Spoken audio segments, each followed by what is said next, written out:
بسم اللہ الرحمن الرحیم رب اشرح لی صدری ویسر لی امری واحلل عقدۃ من لسانی یفقہوا قولی اللہم لا سہل الا ما جعلتہ سہلا وانت تجعل الحزن اذا شئت سہلا ربی یسر ولا تعسر اللہم فقہنا فی الدین اللہم فقہنا فی الدین اللہم انی اسألک علما نافعا ورزقا طیبا وعملا متقبلا اللہم ان تجعل القرآن ربیع قلوبنا وجلاء حزننا وذهب همنا آمین یا رب العالمین۔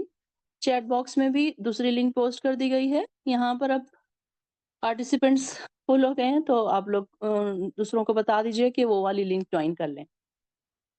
چلیے شروع کرتے ہیں آیت نمبر 202 سے۔ ہمارا 201 جو آیت تھی میں نے آپ لوگوں کو انڈرلائن کرنے کے لیے کہا تھا، ساری بہنوں نے انڈرلائن کر لیا تھا۔ ربنا آتینا فی الدنیا حسنہ، اب یہ دیکھیں کہ ربنا آتینا فی الدنیا جب ہم اللہ تعالیٰ سے کہتے ہیں کہ اے اللہ ہمیں دے دنیا میں بھلائی، تو دنیا جو ایک ورڈ ہے اس میں، تو اس ورڈ میں بہت وسعت ہے، یعنی کہ اس میں اتنی ساری چیزیں آ جائیں گی، ہماری دنیا کی ساری چیزیں جو جو ہم مانگتے ہیں۔ یہ کہہ لیجئے کہ اگر ہم دنیا کی چیزیں مانگنے بیٹھے تو ہمارے لیے ایک رات اور ایک دن بھی بس نہ ہو، تو وہ ساری چیزیں چاہے آپ اپنی صحت کے تعلق سے ہو، چاہے آپ شوہر کے لیے، چاہے بچوں کے لیے، چاہے کھانے پینے، جاب، جو بھی جو چیزیں ہم مانگتے ہیں دنیا کی، تو وہ ساری چیزیں اس میں آ جائیں گی۔ جب آپ کہیں گے ربنا آتینا فی الدنیا، تو اللہ تعالیٰ آپ کو دنیا کی ساری بھلائیاں دے دے گا۔ اور جب آپ کہیں گے فی الآخرۃ حسنہ، جب آپ آخرت کی حسنہ مانگیں گے تو اس میں بھی کیا ہے، وہ ساری چیزیں آ جائیں گی کہ اب اس میں ہم کبھی دیکھیں کہ ہم آخرت کے بارے میں کیا کیا مانگتے ہیں اللہ تعالیٰ سے۔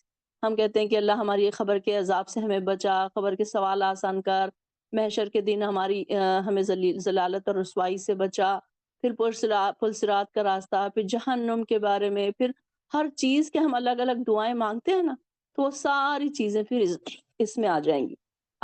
جب ہم کہیں گے آخرت حسنہ، تو اس میں یہ ساری چیزیں آ جائیں گی۔ تو میں نے اس کو جو میری ڈیٹیل ایکسپلینیشن ہے اس میں نے یہ سارا ایکسپلین کیا ہے، تو میں آپ لوگوں سے ریکویسٹ کروں گی کہ آپ لوگ وہ ضرور سن لیں تاکہ آپ کو پتا ہو کہ ہم اس دعا میں کیا کیا مانگ رہے ہیں۔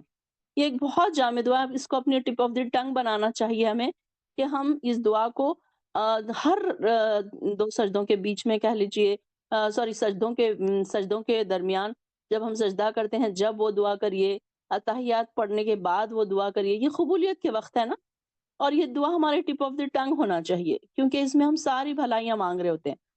تو یہ دعا انڈرلائن بھی کیجئے، اور یاد تو میں سمجھتی ہوں کہ تقریباً سب کو یاد ہی ہوگی۔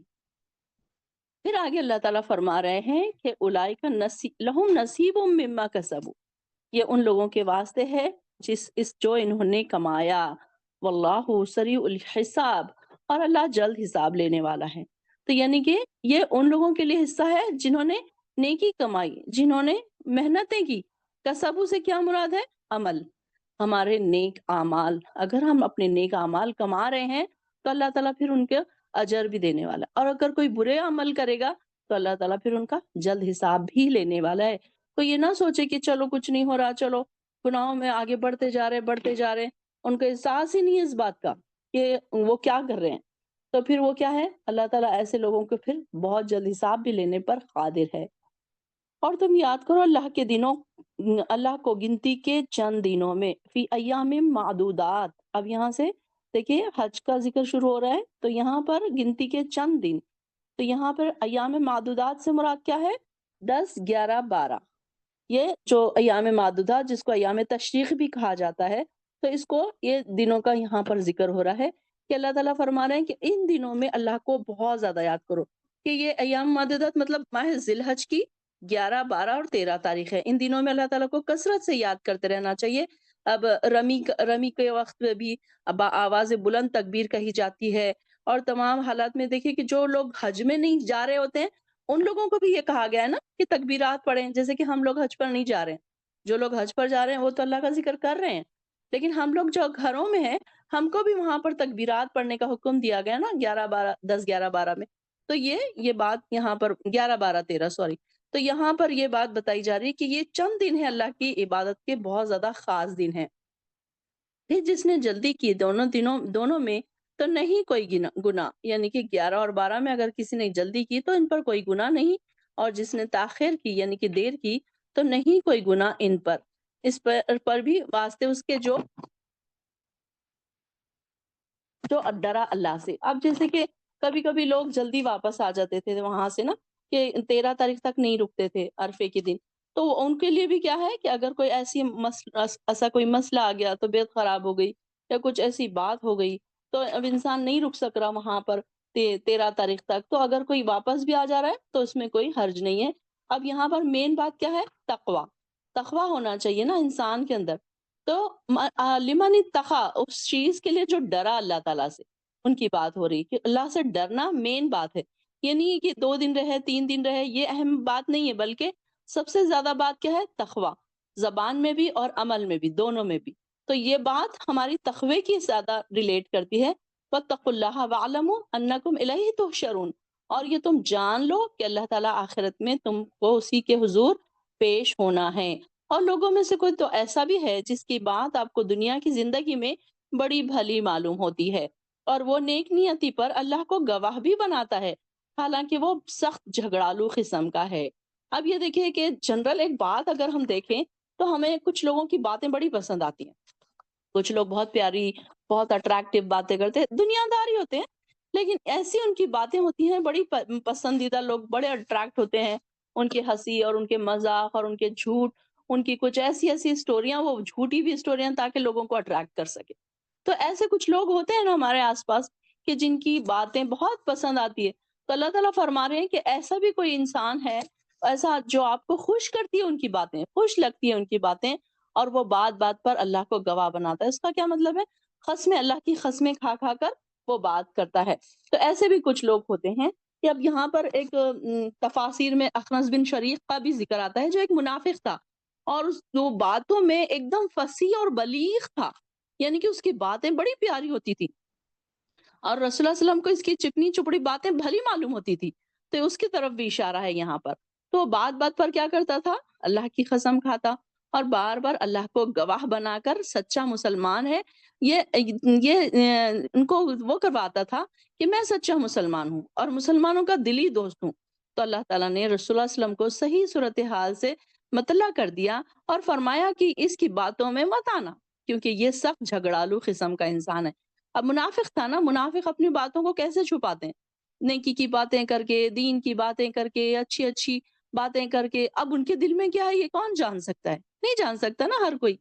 تو یہ انسان بھی ویسے، یہ شخص بھی ویسے ہی تھا، اور اصل میں کیسا تھا؟ جھگڑالو قسم کا تھا۔ تو ایسا ہی ہوا جب وہ اسلام سے پھر گیا، اور جب مکہ واپس چلا گیا تو راستے میں کیا ہوا؟ مسلمانوں کے جو کھیت دیکھے اس نے جلا ڈالے، جو جانور نظر آئے اسے مار ڈالا، یعنی کہ ایک دم متکبر قسم کا انسان تھا، سخت جھگڑالو قسم کا انسان تھا۔ تو یہاں پر صرف ایک وہ انسان کے لیے آیت نہیں آئی، بلکہ تمام ایسے لوگوں کے بارے میں بھی یہ ریلیٹ کرتی ہے، کہ کچھ لوگ ایسے ہوتے ہیں، منافقت ان کے اندر ہوتی ہے، لیکن وہ اپنے آپ کو بہت زیادہ نیک اور بہت زیادہ صالح ایکسپوز کر رہے ہوتے ہیں۔ تو یہاں پر ایسے سارے لوگوں کی بات آ رہی ہے کہ ایسے لوگوں کی باتوں میں آپ نہ آ جائیں، یہ نہ ہو کہ آپ ان کی باتوں میں آ جائیں اور آپ بھی اپنے دین سے ہٹ جائیں۔ اور یہاں پر جب وہ ایسی چکنی چپڑی باتیں کرنے کے بعد لوٹتا، تو اس کی ساری دگ و دو کس میں ہوتی؟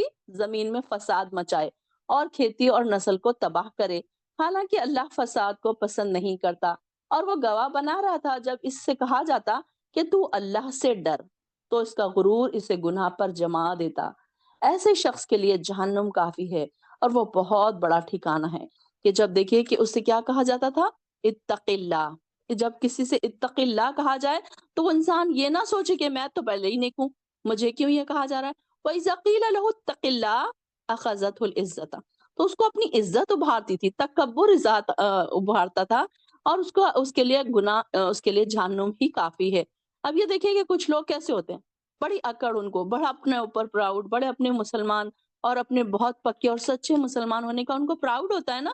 اگر ان کو کوئی یہ کہہ دے کہ تم اللہ سے ڈرو، تو وہ غصے میں آ جاتے ہیں، کیا کہتے ہیں کہ آپ ہمیں کیا سمجھ رہے ہیں؟ آپ، ہم بھی تو ایک پکے اور اچھے مسلمان ہیں، آپ ہمیں کیوں یہ بات کہہ رہے ہیں؟ یہ بات ہوتی ہے نا انسانوں میں، کہ انسان سمجھتا ہے میں اتنا نیک ہوں تو مجھے یہ کیسے کہہ رہے ہیں؟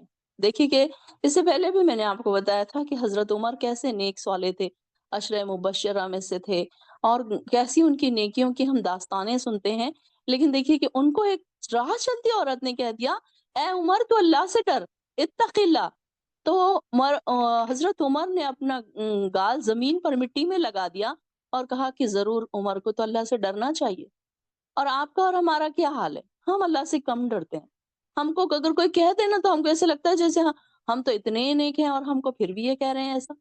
تو یہ بات، یہ عزت ابھارتی ہے، بات جو کہی جا رہی ہے نا کہ عزت ان کو ابھارتی ہے، تو یہ کیا ہے؟ انسان اپنے آپ پر بہت اکڑ محسوس کرتا ہے کہ میں تو بڑا نیک ہوں، پھر مجھے کیوں ایسے کہا جا رہا ہے؟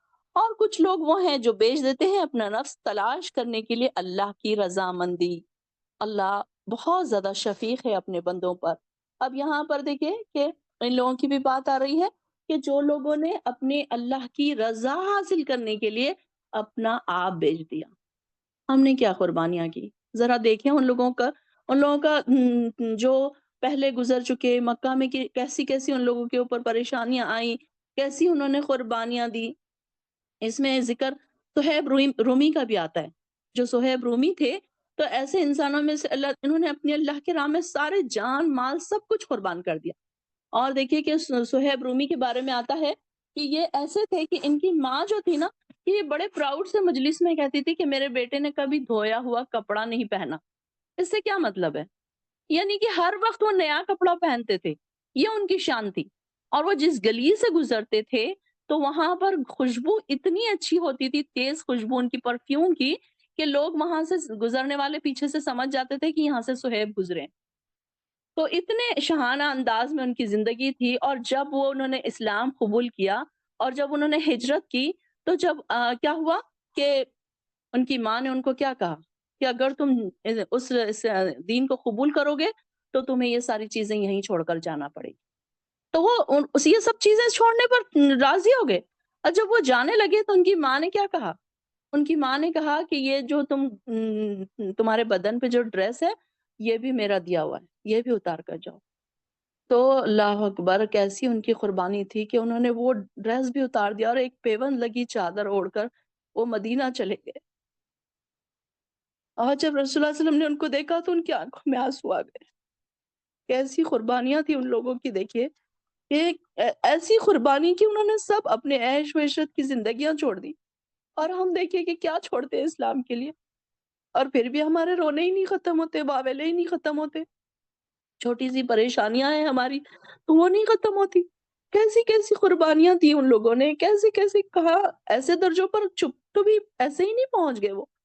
دیکھیے کہ کیسی قربانیاں تھی ان کی، اتنی عیش و عشرت کی زندگی چھوڑ کر وہ ایسی جگہ پر گئے جہاں پر ان کو یہ بھی نہیں پتا تھا کہ ان کو کھانے کو ملے گا یا نہیں ملے گا، گھر ملے گا یا نہیں ملے گا۔ اور جب ان کا جنگ میں انتقال ہوا تو ان کے پاس کفن بھی نہیں تھا، تو چھوٹا سا کپڑا انہیں ملا تو آدھی جگہ پہ گھاس پھونس ڈالا گیا ان کے بدن پر۔ ایسی پھر دیکھیے کہ کیسے اللہ تعالیٰ پھر ایسے لوگوں کے درجات کو بلند کرتا ہے۔ تو ان لوگوں کے بارے میں آتا ہے کہ مشرکوں نے انہیں راستے میں پکڑ لیا اور ان سے اتنا ان کو تکلیف دی، اور صہیب نے کہا کہ میں اپنا گھر بار سارا مال اپنا یہ سب دینے پہ تیار ہوں کہ تم مجھے مدینہ جانے سے نہ روکو۔ یہ دیکھیے کہ انہوں نے کس شرط پہ ساری چیزیں چھوڑ دی کہ صرف مدینہ جانے دو، مجھے نبی کے پاس جانے دو۔ اور ہمارا دیکھیے ان لوگوں کے سامنے اپنی زندگیوں کو رکھ کے دیکھیے کہ ہمارے کتنے شکوے شکایت ہے، اتنے نیکیوں کے، اتنے انعامات کے ڈھیر، اتنے نعمتوں کے ڈھیروں کے باوجود ہم کیا کرتے ہیں؟ کبھی شوہر کی برائی کرتے ہیں، شکوے شکایت کرتے ہیں، کبھی بچوں کے شکوے شکایت، کبھی کھانے کے، کبھی پینے کے، کبھی زیورات کی، کچھ نہ کچھ شکوے شکایت ہماری زندگیوں میں ہے ہی ہے۔ سب سے پہلے تو دیکھیں نا کہ ہم اللہ ہی ایمان والے گھروں میں پیدا ہوئے، اور یہ دیکھیں کہ ہم نے کوئی قربانی نہیں دی، ہم سے کوئی قربانیاں نہیں مانگی اللہ تعالیٰ نے۔ ہمیں تو صرف خوش رہنا تھا، شکر ادا کرنا تھا، ہم سے وہ بھی نہیں ہوا۔ کہ دیکھیے اپنی اپنی زندگیوں میں کہ کتنا ہم ناشکرے ہیں۔ قلیلا ما تشکرون، اللہ تعالیٰ فرماتا ہے نا کہ کتنے کم شکر تم ادا کرتے ہو۔ تو واقعی ہم تو بہت شکر کم ادا کرتے ہیں، اتنی نعمتیں ہونے کے باوجود انسان کیا سوچتا ہے؟ میرے پاس یہ نہیں ہے، میرے شوہر مجھے ایسے نہیں کہتے، مجھے جانے نہیں دیتے، مجھے فلاں جانے کی اجازت نہیں ہے، مجھے میکے نہیں جانے دیا جاتا، مجھے دوستوں کے پاس نہیں جانے دیا جاتا، مجھے گولڈ نہیں دلا رہے ہیں، وہ فلاں دیکھو ان کے شوہر اتنا ان کو گھما رہے ہیں پھرا رہے ہیں، کتنے شکوے شکایت کرتے ہیں ہم۔ اور دیکھیے کہ ان لوگوں کی زندگیاں کیسی تھی، ایک ایک صحابی جو تھے کیسے کیسے انہوں نے تکالیفیں اٹھائی، کیسی کیسی پریشانیاں اٹھائی۔ پھر خباب بن ارت کا بھی ذکر آتا ہے کہ کیسے تھے وہ، ان کی جو مالکن تھی تو ان کو صرف اس بات پہ کہ وہ ایمان لے کر آئے تھے تو ان کو آگ کے انگاروں پر لٹاتی تھی۔ کئی سالوں کے بعد انہوں نے اپنا کرتا اٹھا کر بتایا تو ان کے پیٹھ پر گڑھے پڑے ہوئے تھے آگ کے، جو ان کو جلنے کے جو نشان تھے، تو وہ کئی زمانے تک ایسا گڑھے کی طرح بن گئے تھے۔ کیسی کیسی انہوں نے تکلیفیں اٹھائی، اور ہم دیکھیے ہم کو تو پلیٹ میں رکھا رکھایا اسلام مل گیا تو بھی ہم اس کو ماننے کے لیے تیار نہیں ہے، اس پر ہم عمل کرنے کے لیے تیار نہیں ہے، کوئی نیکی ہم کرنے کے لیے تیار نہیں ہے، بس ہم 5 وقت کی نمازیں پڑھ کے اپنے آپ کو بڑے نیک اور پارسا سمجھنے لگتے ہیں۔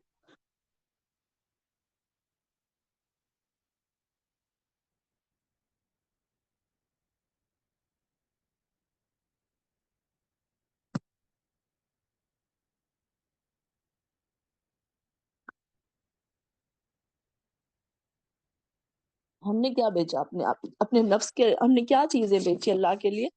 ذرا غور تو کریں، ذرا جھانکے تو صحیح اپنی زندگیوں میں کہ ہم نے کیا اللہ تعالیٰ کے لیے چھوڑا۔ ہم تو چھوٹی سی اپنی نیند نہیں چھوڑ سکتے، کوئی اگر کلاس میں بلایا تو ہم 1 گھنٹے کے لیے کلاس میں نہیں آ سکتے، تہجد کے لیے کوئی اٹھنے کے لیے کہے تو ہم صرف کہتے ہیں کہ نہیں نہیں میری تو نیند ہی نہیں مکمل ہوئی۔ فجر کے لیے ہم بہانے بنا دیتے ہیں کہ نہیں نہیں میں رات میں لیٹ سوئی تھی اور یہ اور وہ فلاں، کیسے بہانے ہمارے چھوٹی چھوٹی چیزوں کے لیے؟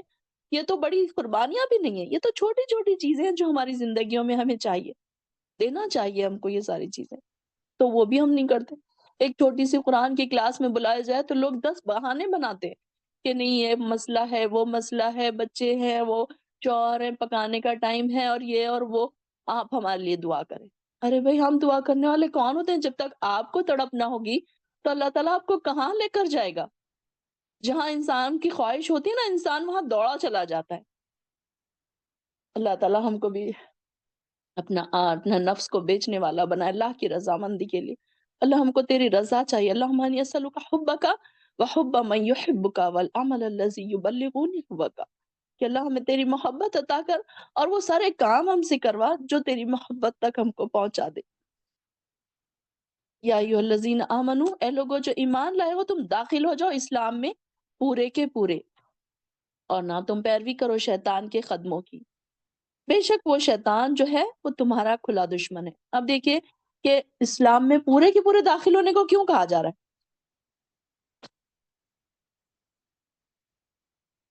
یہاں پر دیکھیے کہ بات کیا ہوتی ہے کہ کچھ لوگوں کو کچھ چیزیں آسان دکھتی ہے اسلام میں تو وہ اس پر عمل کر لیتے ہیں، کچھ مشکل دکھتی ہیں اسے چھوڑ دیتے ہیں۔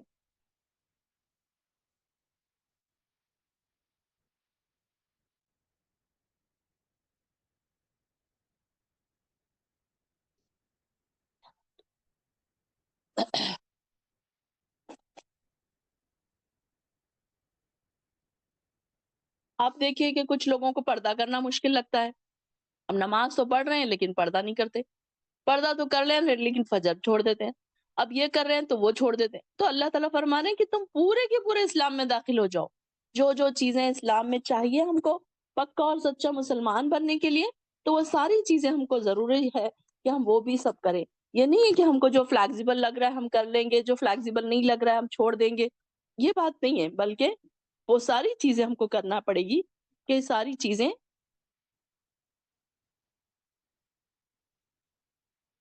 وہ ساری چیزوں کو فالو کرنا ہے، اسلام میں پورے کے پورے داخل ہو جانا ہے، ہمارے خیالات، ہمارے نظریات، سب بالکل ہمارا اٹھنا، ہمارا بیٹھنا، ہمارا لباس، جو جو چیزیں ہیں ہماری اسلام کے حساب سے ہو۔ یہ نہ ہو کہ ہم نمازیں تو پڑھ رہے ہیں، نہیں ہم گھر میں تو نمازیں پڑھ رہے ہیں لیکن ہم باہر نکلے تو ہمیں دیکھ کر کوئی یہ بھی نہ پہچانے کہ یہ مسلمان ہے یا غیر مسلم ہے۔ آج کل دیکھیے کہ کئی ہماری بچیوں کے ڈریسز، لباس ایسے ہو گئے ہیں کہ ان کو یہ دیکھ کر پتا کرنا مشکل ہو جاتا ہے کبھی راستوں سے گزرتے ہیں تو کہ یہ مسلمان ہے یا غیر مسلم ہے۔ بالکل ان کی طرح رنگ روپ بالکل ان کی طرح ڈھال دیا، انہوں نے اپنے لباسوں کو اس طریقے سے ڈال دیا، ہر طریقے سے انہوں نے اپنے آپ کا بالکل ان کی طرح بنا دیا۔ اسٹائل نا، فیشن، فیشن جہاں لے کر جائے وہاں پر جاتے ہیں پھر وہ۔ تو پھر دیکھیے میں کبھی کبھی یہ بات سوچتی ہوں کہ کوئی اگر مسلمان لڑکی